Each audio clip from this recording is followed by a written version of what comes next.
Channel Rajput physics. आज basic of physics में हम लेते हैं प्रिज्म। तो प्रिज्म बहुत इंपॉर्टेंट टॉपिक है आपके सिलेबस के लिए।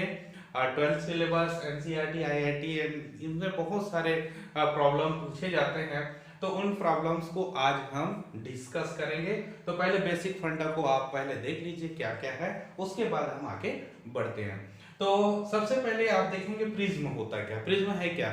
तो प्रिज्म जो है दो त्रिभुजाकार और तीन आयताकार, दो त्रिभुजाकार और तीन आयताकार पृष्ठों से घिरे हुए आकृति को प्रिज्म कहते हैं। जैसे यहाँ पे दिख रहा है ये दो त्रिभुज है, ये वाला और तीन फेस है, तीन फेस है तीनों को वो भी आयताकार है, रेक्टेंगुलर है, ये ट्रायंगल है। तो इससे घिरे हुए पारदर्शी माध्यम को प्रिज्म कहेंगे। ये तो एकदम इजी है, कोई डाउट नहीं होगा। अब प्रिज्म में क्या क्या इसके फेस का क्या क्या नाम होता है। तो ये ट्रायंगल फेस का अपने को कोई यूज नहीं है, यूज है तो ये आयताकार फेस का है। यानी यहीं से प्रकाश अंदर जाएगा, अपवर्तन की घटना होगी और यहाँ से निर्गत होगा। तो एक एंगल एक फेस से घुसेगा तो दूसरा फेस से बाहर निकलेगा, ठीक है नहीं। तो तीन फेस में से एक फेस जो हो जाएगा वो आधार हो जाएगा, एक जो पृष्ठ है वो आधार होगा, दो पृष्ठ जो है अपवर्तक तल होगा, ठीक है। और यहाँ का जो एंगल है, ये ट्रायंगल का जो एंगल है, ये वाली ऊपर वाली एंगल, ये वाले एंगल की बात करें वो कहलाता है प्रिज्म कोण या angle of derivation, reflection angle कहलाता है सर। तो रिफ्लेक्टिव एंगल इसको कहते हैं, ये वाली एंगल को, ठीक है, ये वाली एंगल रिफ्लेक्टिव एंगल कहलाएगा। तो यहां से आप देख सकते हो ये जो सरफेस है, ये दो सरफेस यहाँ पर दिख रहा है वो क्या है, रिफ्लेक्टिव सरफेस है, अपवर्तन को अपवर्तक पृष्ठ है। और ये वाला एंगल जो है prism, angle of prism are reflecting angle है, प्रिज्म कोण कहलाता है ये, इसको हम प्रिज्म कोण कहेंगे हिंदी में। क्लियर हो गया। अब हम इसमें प्रकाश का अपवर्तन की घटना कैसे होती है उसको हम चेक करते हैं। जैसे ये एक प्रिज्म है, इसको आप इस प्रकार से रखेंगे, ये वाला बेस है आधार, ये दोनों रिफ्लेक्टिव सरफेस है, ओके। यानी यहां से प्रकाश जाएगा तो इधर से वह निर्गत होगी। तो एक पृष्ठ जो है बेस है उससे प्रकाश का निर्गत नहीं होता है। आप इसको उल्टा कर देंगे तो ये दोनों रिफ्लेक्टिव होगा, ये बेस हो जाएगा, ठीक है। तो किसी एक पृष्ठ को बेस बनाते हैं, दो पृष्ठ जो है सरफेस है। अब हम यहाँ पे चेक करते हैं कैसे इसमें प्रकाश हो। तो यहाँ से जैसे P से Q की ओर प्रकाश प्रवेश कर रहा है, मान लो एक किरण को ले लेते हैं, तो ये Q पर आने के बाद, यहाँ पर आने के बाद प्रकाश जो है माध्यम बदल रहा है, प्रकाश जो है माध्यम बदल रहा है। माध्यम कहां से, ये माध्यम बदल रहा है, यहाँ मान लो आपका एयर है और ये ग्लास का बना हुआ है, जैसे ये देख लो ये कांच का बना हुआ है और इधर जो है एयर माध्यम है, तो वायु माध्यम, तो वायु माध्यम विरल होगा और ग्लास जो है सघन होगा। तो माध्यम बदल रहा है, तो माध्यम बदलेगा तो अपवर्तन की घटना के आधार पर आपतन कोण अपवर्तन कोण से अधिक होगा, मतलब ये अधिक होगा। तो यहाँ पर जैसे ही सरफेस के अंदर प्रवेश करेगा तो ये जो अभिलंब, अभिलंब मतलब सरफेस के साथ जो 90 डिग्री होता है वो अभिलंब कहलाता है। जैसे हम लोग चेक किए थे, ये आपका सरफेस है, यहाँ पर आपतित किरण है, ये आपतन कोण है। तब क्या होगा, जब ये सरफेस से अंदर प्रवेश करेगा तो अभिलंब की ओर ये झुक जाएगी, मतलब ये R बनेगा। सो I is greater then R होता है, ये अपवर्तन की घटना है, ये हम लोग पिछले वीडियो में देख चुके थे। अब यहां से देखिए ये सरफेस में जैसे प्रवेश करेगा तो ये पूरे एक सीधी रेखा में जाएगी, सीधी रेखा में जाने के बाद फिर इसको पॉइंट मिलेगा R पे क्या होता है, फिर चेंज कर रहा है, ये माध्यम बदल रहा है, यानी मीडिया चेंज कर रहा है। तो मीडिया चेंज करेगा तो भी इसमें प्रोसेस होगा। तो अब क्या होता था, यहाँ विरल से सघन आया था, है ना, रेयर टू डेंजर गया था, अब यहाँ पे डेंजर टू रेयर जाएगा, यानी सघन से विरल जाएगा। तो उस कंडीशन में प्रकाश, अब ये विरल माध्यम है और ये सघन माध्यम है, तो इसमें दूर हटेगा, सघन से विरल में अभिलंब से दूर हटता है, ठीक है। तो इस पोजीशन में इसका अलग, ये I1 कहते हैं, R1। अब यहां पर प्रवेश किया तो ये हो जाएगा R2, कोई जरूरी नहीं दोनों इक्वल हो, अलग हो सकते हैं। तो ये R2 अब यहां से जब निर्गत होगा तो इस डायरेक्शन में आएगी, ये वाले एंगल होगा I2, ओके। तो अब हम यहां पर फाइनली देखें, ये आपतित किरण और ये निर्गत किरण, आपतित किरण और निर्गत किरण के बीच में कुछ कोण बन रहा है, ठीक है। आपतित किरण और निर्गत किरण के बीच में कुछ कोण बन रहा है, यही कोण को कहते हैं डेविएशन कोण या विचलन कोण, डेरिवेशन एंगल आर विचलन कोण कहलाता है। ठीक है, तो जैसे मान लेते हैं ये एम ओ और एन ओ दो अभिलंब है जो यहाँ पर आई पॉइंट टी पर इंसेक्ट कर रहा है आपतित किरण और निर्गत किरण, तो इनके बीच का एंगल कहलाएगा विचलन कोण। इसको हम थोड़ा सा प्रैक्टिकली देख लेते हैं लेजर लाइट के थ्रू। तो देखिए जैसे ये प्रिज्म है, यहाँ से अगर हम लाइट को इंसिडेंट कराएं, देखिए यहाँ पर इंसिडेंट कराएं तो ब्लैक बोर्ड में व्हाइट बोर्ड में देखिए कहाँ पर जाके हो रहा है, यहाँ पे आ रहा है। मतलब यहाँ से हमने इंसिडेंट कराया, यहाँ पे स्पॉट दिखा, दूसरा स्पॉट यहाँ पे दिख रहा था, मतलब ये बिंदु और ये बिंदु दिख रहा है, और इसके आगे यहाँ पर मिला है। ठीक है, तो देखिए ये देखिए, ओके, तो इस टाइप से यहाँ से गया इधर और इस प्रकार से निकलता है, ये इसका वर्किंग प्रोसेस है।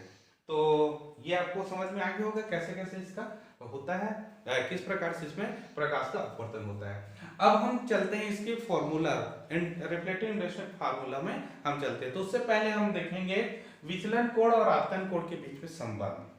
तो चलिए इसको स्क्रीनशॉट कर लीजिए।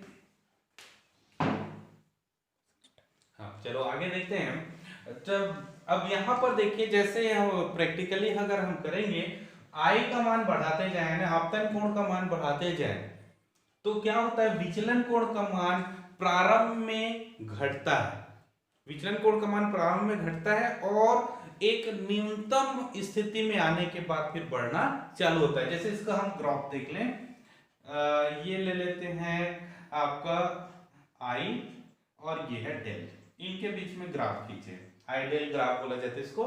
तो आइडियल ग्राफ खींचे यानी ये है आपतन कोण और ये विचलन कोण, इनके बीच में ग्राफ खींचे तो आप देखेंगे ये जो ग्राफ होता है इस प्रकार से चलता है।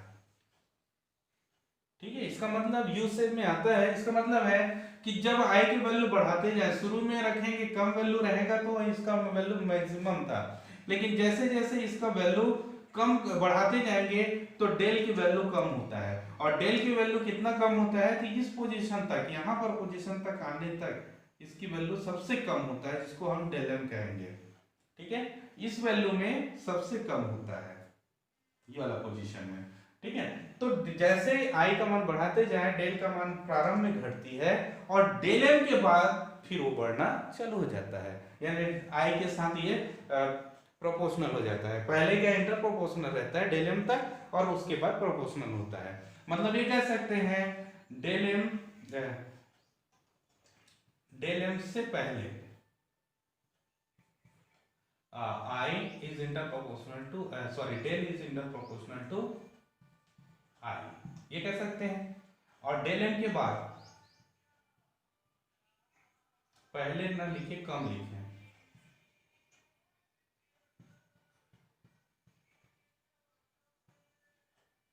डेल एम से अधिक में क्या होता है, डेल की वैल्यू इस आई के प्रोपोर्शनल हो जाता है।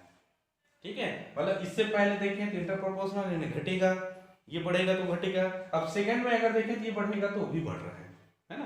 तो ये प्रैक्टिकली है। तो अगर हम यहाँ पर देखें तो क्या होता है, इस पोजीशन पे एक हमने लंब डाल दिया, चलिए यहाँ पर एक लंब डाल दिया। ठीक है, तो यहाँ पे डेल की वैल्यू कुछ है, डेल 1 कह देता हूं। तो इस पॉइंट को और इस पॉइंट को आप चेक करें,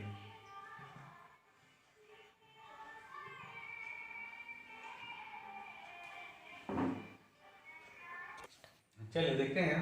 तो अगर हम एग्जैक्ट यहां पर इंसर्ट कर दें तो ये दो पॉइंट मिलेगा, पॉइंट ए और पॉइंट बी। तो पॉइंट ए के लिए ये I1 है और ये I2 है।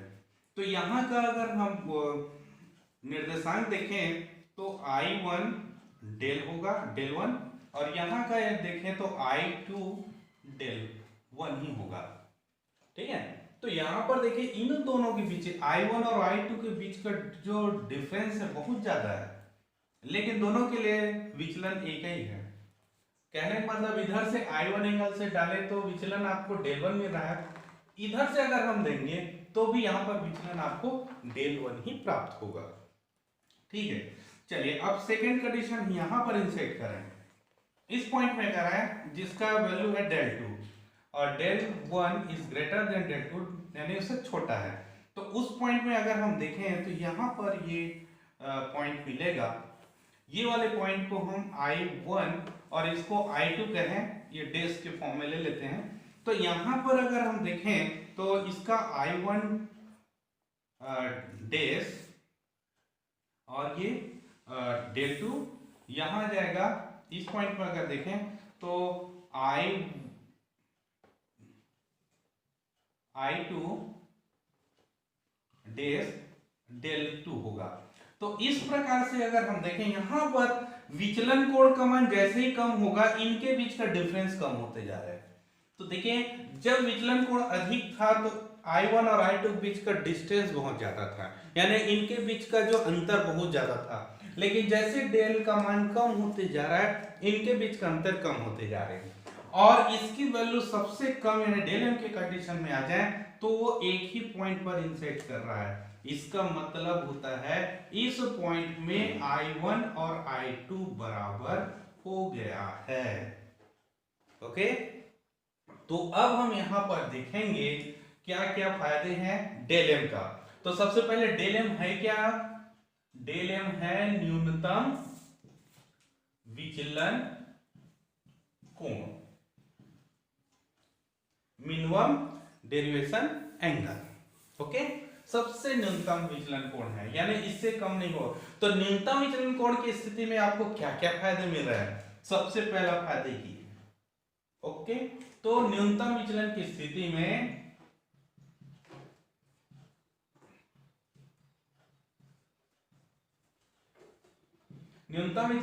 में सबसे पहला फायदा हुआ I1 equal to I2। I1 है क्या? आपतन कोण और I2 क्या है? निर्गत कोण। आपतन कोण और निर्गत कोण दोनों बराबर होते हैं, फर्स्ट पॉइंट। ओके, तो चलिए ये दोनों तो इक्वल हो गया। तो अब यहां पर देखिए ये वाला एंगल भी इक्वल होगा क्योंकि ये दोनों तो उसी का है। तो उस पोजीशन में अगर देखें तो R1 और R2 भी इक्वल होगा। कैसे देखते हैं? चलिए हम यहाँ पर रिफ्लेक्टिंग इंडेक्स का फॉर्मूला निकाल लेते हैं। म्यू होता है air to glass, mu air to glass that is sine I1 बटे साइन R1। ओके, इस पॉइंट में पॉइंट के ऊपर अगर हम देखें तो reflecting index air to glass में जाएंगे तो sine I upon sine R, Snell का रूल सही है, स्नेल नियम। सिमिलरली पॉइंट R पर हम देखते हैं, पॉइंट R पर अगर हम चेक करें तो ग्लास में एयर जा रहा है, यहाँ पे ग्लास से एयर के बीच में है ना। तो इस समय होगा sine R2 by sine I2। Okay, इसको इक्वल करें तो एयर में ग्लास अगर निकालें तो साइन I2 बटे साइन R2 होगा। ये दोनों इक्वल है, तो दोनों इक्वल है, ये भी इक्वल होगा। साइन I1 बटे sine R1 equal to sign I2 बटे साइन R2। तो अभी हम लोग ने क्या चेक किया? ये वाला पोजीशन से देखिए ये दोनों तो इक्वल है, तो ये दोनों इक्वल है तो ये भी इक्वल होगा। तो इस कंडीशन में दोनों कैंसिल होगा तो साइन R1 बराबर साइन R2, ये कंडीशन आएगा। तो साइन कैंसिल हो गया, that means R1 equal to R2। तो इससे क्या निष्कर्ष निकला? देखिए जब दोनों आपतन कोण बराबर है, विचलन कोण न्यूनतम विचलन की स्थिति में अगर हम देखें तो दोनों आपतन कोण बराबर होते हैं तो दोनों अपवर्तन कोण भी बराबर होते हैं। R1 और R2 क्या है? दोनों अपवर्तक कोण हैं, तो दोनों अपवर्तक कोण बराबर होते हैं। ठीक है, तो चलिए ये नॉर्मल पोजीशन है। अब देखो तीसरा केसेस में देखें, ये नॉर्मल है 90 अंश का है ये, और I1 और I2 बराबर है तो ये वाले एंगल भी बराबर होगा। इसको मैं थीटा और थीटा 2 अगर दें तो यहाँ पर देखो थीटा 1 इक्वल टू थीटा 2 होगा क्योंकि टोटल 90 डिग्री है, ये भी टोटल 90 डिग्री है। I1 और I2 दोनों इक्वल है, ठीक है ना, यानी I1 plus theta 1 equal to 90, I2 plus theta 2 equal to 90। ये दोनों इक्वल है, दोनों माइनस कर दें तो क्या होगा? ये दोनों इक्वल है, जीरो हो जाएगा। Theta 1 minus theta equal to 0, so theta 1 equal to theta 2। ये प्रोसेस आपको मिलेगा। ये तीसरा फायदा हो गया, पहला, दूसरा और तीसरा फायदा। तो न्यूनतम विचलन की स्थिति में क्या क्या आपको मिलेगा? दोनों आपतन कोण निर्गत कोण बराबर होते हैं, दोनों अपवर्तक कोण बराबर होते हैं, और प्रकाश सतह से जिस कोण से प्रवेश करता है उसी कोण से निर्गत भी होता है। यानी प्रकाश किरण प्रिज्म के जिस सतह से प्रवेश करता है, जिस एंगल से, उसी एंगल से वो क्या होगा, रिफ्लेक्ट होगा। और इसके बाद देख लो, जब ये एंगल बराबर है, ये दोनों एंगल बराबर है, तो ये जो रेखा होगा इस रेखा के समांतर होंगे। तो चौथा पॉइंट हो जाएगा हमारा, तीसरा भी हो गया, और चौथा जो होगा वो है QR is parallel to BC। QR जो है BC के समांतर होता है। तो ये है न्यूनतम विचलन स्थिति और उनसे फायदा। चलो स्क्रीनशॉट ले लो इसको भी। चलो प्रिज्म के अपवर्तनांक के लिए फॉर्मूला हम निकालते हैं, यानी रिफ्लेक्टिंग इंडेक्स निकालेंगे प्रिज्म का। तो जैसे हम लोग इससे पहले बताया उसी प्रकार से ये है हमारा PQ आपतित किरण है, QR अपवर्तित किरण और RS जो है निर्गत किरण है। ओके, और ये MO एक अभिलंब है जो AB पर है, और NO अभिलंब है जो AC पर है। ओके, और ये T पर विचलन कोण बन रहा है डेल। ठीक, तो चलो स्टार्ट करते हैं। तो सबसे पहले हम स्टार्ट करेंगे पॉइंट Q पर। ओके, तो चलिए पॉइंट Q पर देखते हैं। यहां पर इस एंगल को मैं एंगल 1 कर लेता हूं। चलिए TQR, angle TQR equal to angle 1, इसको 1 और इसको 2। ओके, और angle TRQ equal to angle 2। ठीक है, इस प्रकार से नाम दे देते हैं। ठीक है, चलिए अब हम यहां पर देखेंगे एंगल P, ये वाले पोजीशन में, पोजीशन Q पर, बिंदु Q पर अगर हम देखें तो Q पर ये इस प्रकार से इंसेक्ट हो रहा है, दो लाइन, ये वाले लाइन, ये वाले लाइन। यहां पर एंगल है I1, यहां से एक लाइन इधर और गई है। ठीक है, इसको है R1 और ये है एंगल 1। ठीक है कि नहीं? तो इस प्रोसेस में अगर देखें इस पॉइंट में, तो एंगल I1 इक्वल टू है एंगल 1 प्लस R1। ये दोनों एंगल शीर्षाभिमुख कोण के कारण बराबर होंगे। ये दोनों एंगल बराबर होंगे तो ये एंगल इसके सम के इक्वल होगा। ओके, तो यहां से हम देखेंगे तो एंगल 1 इक्वल टू मिला I1 minus R1। Okay, angle 1 equal to, इसको ट्रांसफर कर दें तो ये मिलेगा। ठीक है नहीं? चलिए वही पोजीशन ऑफ पॉइंट R पे देखें तो बिंदु R पर भी वही प्रोसेस हो रहा है। यहां है I2, यहां से ये प्रकाश जा रही है, यहां निर्गत हो रही, ये हो गया R2 और ये है एंगल 2। क्लियर है? पॉइंट Q पर, यहां पर R पर हम देखें तो इस पोजीशन पर भी देखें तो I2 इक्वल्स टू है R2 plus 2 angle 2। So angle 2 equals to कितना हो जाएगा? ये होगा I2 माइनस R2। ठीक है, ये तो क्लियर हो गया। अब हम यहां से देखते हैं ट्रायंगल, ये वाले ट्रायंगल को ले लेते हैं TQR में। ट्रायंगल TQR कैसे बना हुआ इसको देख लो। यहां पर T है, ये Q है और ये R है, ये एंगल 1 और ये एंगल 2 और ये एंगल डेल। ठीक है, तो बहिष्कोण प्रमेय से अगर हम देखें तो डेल इक्वल टू है एंगल 1 प्लस एंगल 2।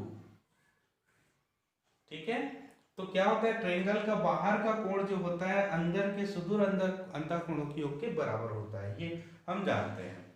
तो बस यहीं पर इस वैल्यू को रख देते हैं दोनों को। तो डेल की वैल्यू हो जाएगा angle 1 I1 minus R1 plus angle 2 I2 minus R2। इसको सॉल्व करेंगे तो हो जाएगा I1 plus I2 minus of R1 plus R2। ये है इक्वेशन, इसको दे दो कोई भी इक्वेशन नंबर 1। आई होप ये समझ में आगे होगा। चलिए अब स्टार्ट करते हैं यहां से नीचे। तो नीचे अब अगर हम आए तो ओ क्यू आर में, ओ क्यू आर यानी ये वाला ट्रायंगल का यूज करते हैं, ये नीचे वाला ओ क्यू आर नीचे वाला। यहाँ पे R1 R2 और Q ओ पॉइंट है, तो यहाँ पे तीनों एंगल जो होता है 180 डिग्री का होता है, ठीक है। तो इस एंगल का एंगल O का वैल्यू अगर निकाले तो 180 माइनस R1 प्लस R2 होगा। अब हम ले लेते ट्राइंगल को, ले लेते चतुर्भुज को, ले लेते हैं ये वाला चतुर्भुज को, ये वाला है ना, ये वाले पोजीशन को निकाल के यहाँ पर कर दिया हूँ ए क्यू ओ आर में।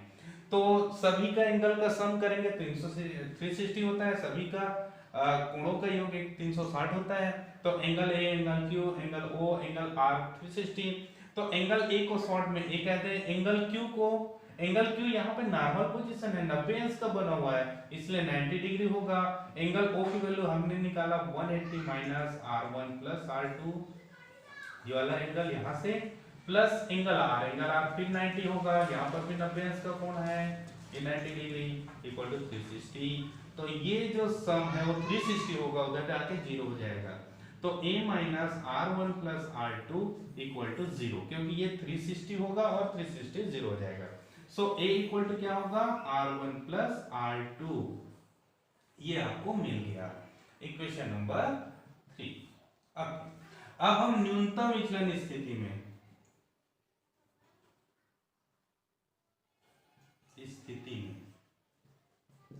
न्यूनतम विचलन स्थिति में अगर हम करें तो इससे पहले हमने क्या देखा, न्यूनतम विचलन स्थिति में I1 equal to I2, R1 equal to R2, ये हम लोग देख चुके हैं। इसको मैं I कह देता हूं, इसको R कह देते हैं, ओके।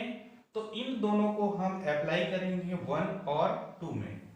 तो इक्वेशन 1, इक्वेशन 2, समीकरण 2 में देखें तो a इक्वल टू होगा R plus R equal to 2R, so R equal to होगा a बाई 2, ओके। और इक्वेशन 1 में, एक में अगर देखें तो यहाँ होगा डेल इक्वल टू, ये क्या हो गया, I plus I minus R plus R, that is 2I minus 2R del, या इसको हम a भी लिख सकते हैं 2I माइनस a, ओके। तो यहां से निकाल सकते हैं 2I equal to del plus a, ये डेल की जगह डेल m होगा क्योंकि मिनिमम कंडीशन है ये, ओके। तो डेल m प्लस a आएगा, ठीक है। तो इसे शॉर्ट कर लीजिए, फिर आगे हम देखते हैं। हाँ चलिए अब आगे देखते हैं। तो इस इक्वेशन से देखेंगे तो I की वैल्यू आपको मिलेगा del m plus a by 2, ठीक है। और यहां से R की वैल्यू आपको मिल जाएगा। तो स्नेल का नियम लगाओ,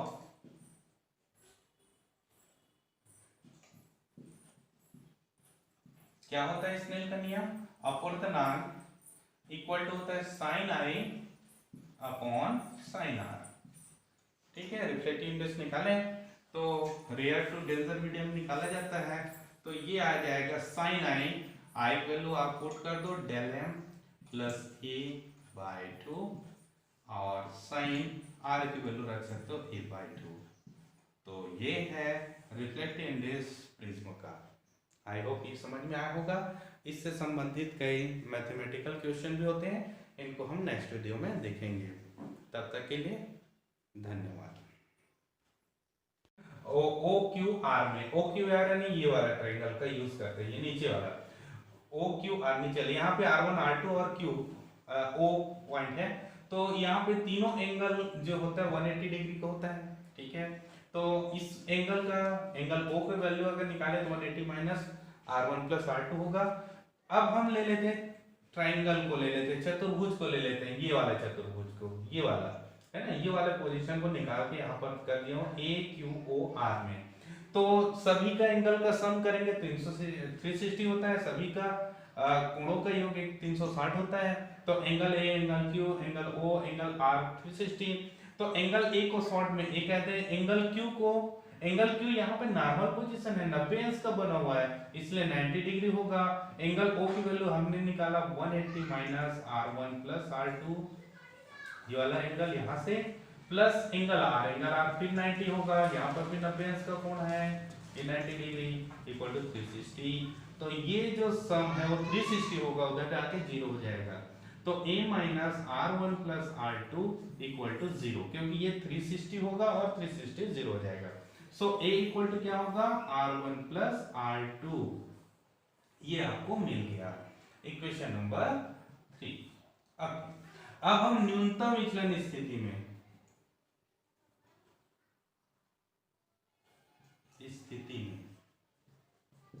न्यूनतम विचलन स्थिति में अगर हम करें तो इससे पहले हमने क्या देखा, न्यूनतम विचलन स्थिति में I1 equal to I2, R1 equal to R2, ये हम लोग देख चुके हैं। इसको मैं I कह देता हूं, इसको R कह देते हैं। ओके, तो इन दोनों को हम अप्लाई करेंगे 1 और 2 में। तो इक्वेशन 1, इक्वेशन 2, समीकरण 2 में देखें तो A इक्वल टू होगा R plus R equal to 2R, so R equal to होगा A बाय 2। ओके, और इक्वेशन 1 में, एक में अगर देखें तो यहां होगा डेल इक्वल टू, ये क्या हो गया, I plus I minus R plus R, that is 2I minus 2R del, या इसको हम A भी लिख सकते हैं 2I माइनस A। ओके, तो यहां से निकाल सकते हैं 2I equal to del plus A,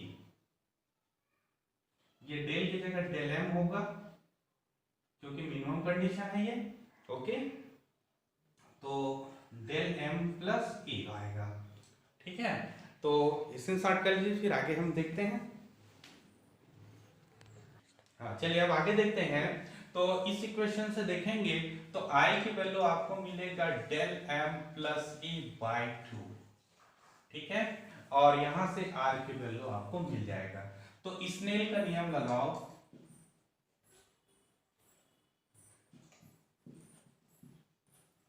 क्या होता है स्नेल का नियम, अपवर्तनांक इक्वल टू होता है sine I upon sine R।